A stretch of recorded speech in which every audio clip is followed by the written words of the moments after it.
Do you, Mr. President, think that Vladimir Putin is taking advantage of the U.S. pause right now on intelligence and military aid to Ukraine? No, I actually think he's doing what anybody else would do. I think he wants to get it stopped and settled, and I think he's hitting them harder than he's been hitting them. And I think probably anybody in that position would be doing that right now. I believe him. I believe him. I think we're doing very well with Russia.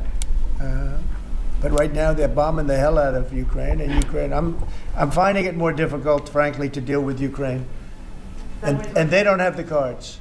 They don't have the cards. As you know, we're meeting in Saudi Arabia on sometime next week, early. And we're talking, I find that in terms of getting a final settlement, it may be easier dealing with Russia, which is surprising because they have all the cards. Despite the Russia hoax, I've always had a good relationship with Putin. And, you know, he wants to end the war. He wants to end it. And I think he's going to be more generous than he has to be. And that's pretty good. That means a lot of good things. Why not provide Ukraine with air defenses? And what happens, Mr. President, when Ukraine runs out of Patriot missile batteries? Good question. Because I have to know that they want to settle. I don't know that they want to settle. If they don't want to settle, we're out of there.